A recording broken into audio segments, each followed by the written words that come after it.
साथियों, जय अर्जक, नमस्कार। साथियों, आज हम सफल जीवन के तीन महत्वपूर्ण पहलुओं पर विचार करेंगे। आप यकीन मानिए कि बिना इन तीन पहलुओं के जीवन में सफल होना असंभव है। वो तीन पहलू कौन से हैं? आप सोच रहे होंगे, केवल तीन पहलू? हाँ, इन तीन पहलुओं में ही पूरा जीवन है। पहला, जीवन में अनुशासन।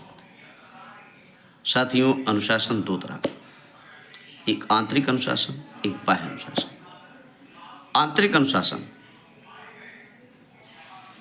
हमें अपनी इंट्यूशन, अपनी प्रज्ञा, अपने विवेक की आवाज़ पर ध्यान देना होगा। और इंट्यूशन, विवेक और प्रज्ञा द्वारा निर्मित वह जंजीर जो आपको किसी गलत काम करते समय रोकती है, टोकती है, उस जंजीर पर ध्यान देना होगा। वह जंजीर आपको गैर अनुशासित होने से रोकती है,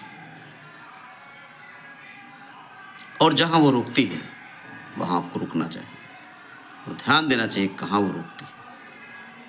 अगर उसके रोकने के पहले पड़ाव पर ही आप रुक जाएं तो निश्चित ही जीवन में काफ़ी बुराइयों से आप बच जाएंगे।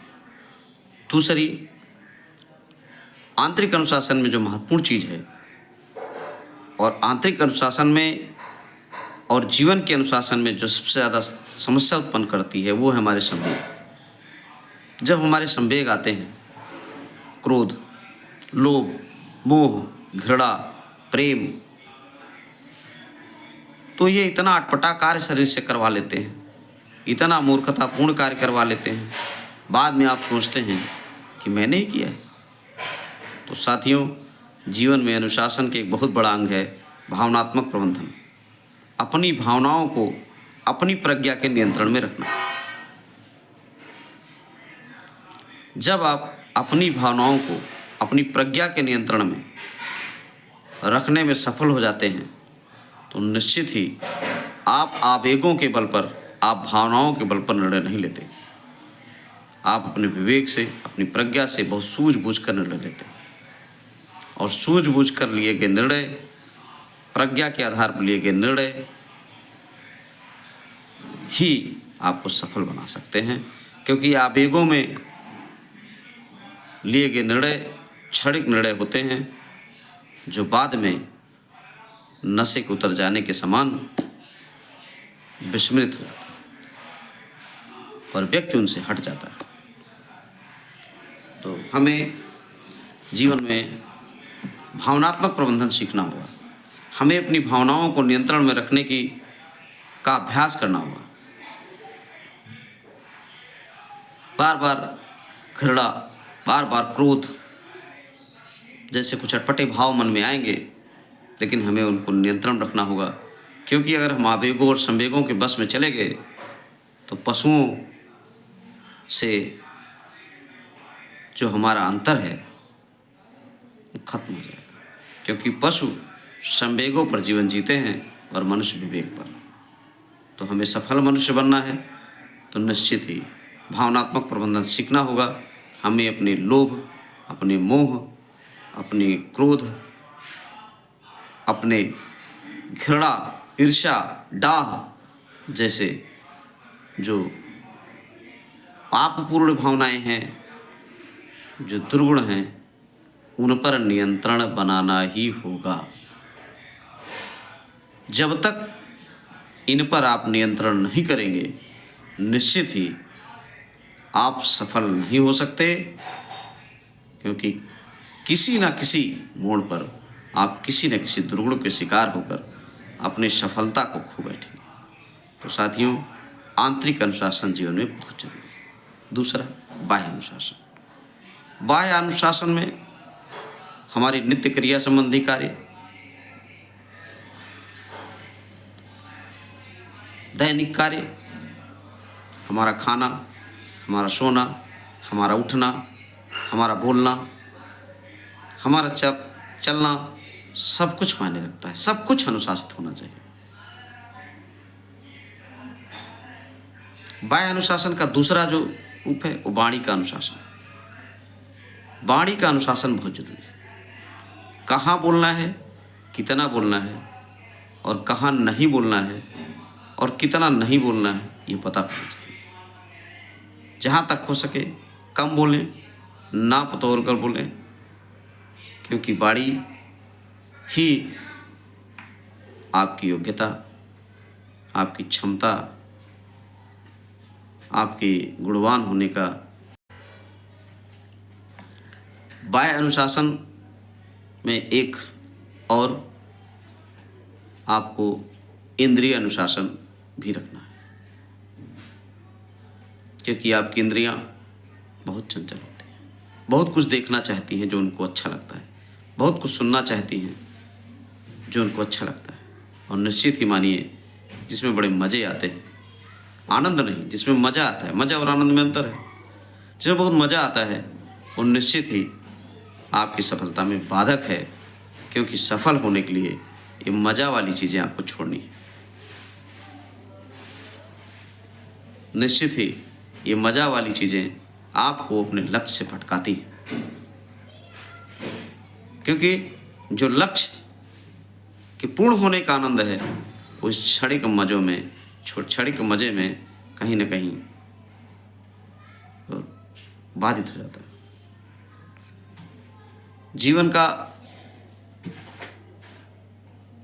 जो एक और स्तंभ है जिससे आप सफल हो सकते हैं वो है जीवन में विजुअलाइजेशन करना। विजुअलाइजेशन क्या है? विजुअलाइजेशन वो चीज़ है जिसे कहते हैं कि पंखों से नहीं हौसलों से उड़ान होती है। सफल वही होते हैं जिनके सपनों में जान होती है। तो सपने हैं, उनको जीवंत बनाना ही विजुअलाइजेशन है। जो भी आप सपना देखते हैं उसको इतनी गहनता से स्वीकार करिए कि वो आपके अंतर्मन में स्थापित हो जाए। और जब वो आपके अंतर्मन में स्थापित हो जाएगा तो निश्चित ही आपका जीवन व्यवहार आपके सपने के पूर्वाभ्यास जैसा हो जाएगा, और आप अपने सपनों में सपनों को प्राप्त करने के पहले ही जीने लगेंगे। और जब आप अपने सपनों में जीने लगेंगे तो निश्चित ही आपके सपने में विजुअलाइजेशन की ताकत आ जाएगी, जो आपके अंतश्चेतन को क्रियाशील कर देगी आपके सपनों को प्राप्त करने के लिए। जब आपके अंतश्चेतन में स्थित चेतना बिंदु, तंत्रिका बिंदु आपके सपनों को अंतर्ग्रहित कर लेते हैं तो पूरा आपका सिस्टम, पूरे शरीर का सिस्टम आपके उद्देश्य को पूरा करने में लग जाता है, क्योंकि आप अपने अंतश्चेतन से निर्देशित होने लगते हो। और आपके अंतश्चेतन में इतनी क्षमता है, इतनी अनंत संभावना है, और उस अनंत संभावना से निकली तरंगें आपके चतुर्दिक प्रवेश को बदल देती हैं, और आपके चतुर्दिक प्रवेश में वही सब घटित होने लगता है जो आपके सपने में होता है। तो अपने सपनों का विजुअलाइजेशन करना सीखें, सपनों में जीने की कोशिश करें, सपनों की जिंदगी में अपने को ढालने का पूर्वाभ्यास करें। और जब आप अपने सपनों में जीने लगते हैं तो निश्चित ही आपकी तंत्रिकाओं से निकली वेव, आपके अंतश्चेतन से निकली तरंगें आपके लिए उस परिवेश का, उस वातावरण का, उस सिस्टम का निर्माण करने लगती हैं, जो निश्चित ही आपको अब आपके सपने तक ले जाने के योग्य बना देती है। तो 3 चीज़ें याद रखें। एक जीवन में अनुशासन, दूसरा विजुअलाइजेशन, और तीसरा एक और मैं बताने जा रहा हूँ, इसे कहते हैं जीवन में प्रबंधन। प्रबंधन, मैनेजमेंट। बिना मैनेजमेंट के कोई योजना, कोई प्लानिंग, कोई कार्य, कोई व्यवहार सफल नहीं हो सकता। प्रबंधन क्या है? प्रबंधन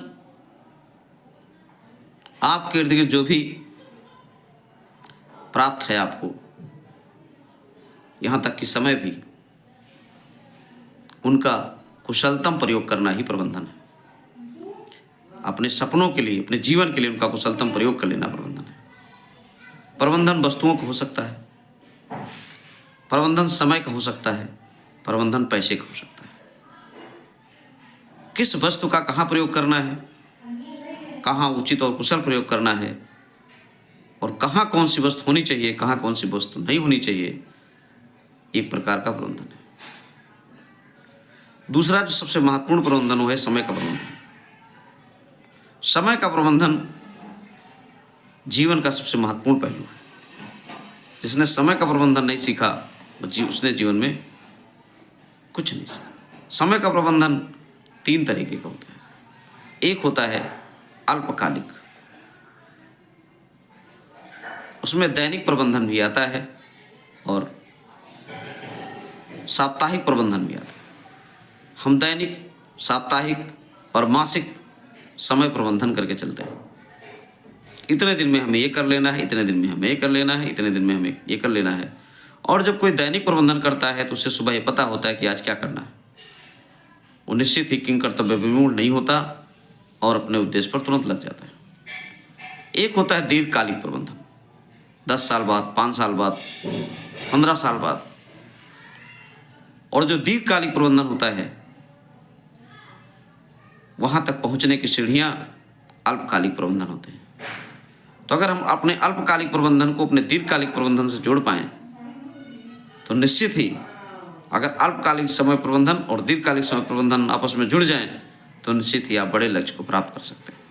लेकिन सबसे बड़ी चीज़ है कि दीर्घकालिक प्रबंधन के लिए एक निश्चित उद्देश्य का होना जरूरी है, और जब तक निश्चित उद्देश्य नहीं है तब तक दीर्घकालिक प्रबंधन नहीं हो सकता।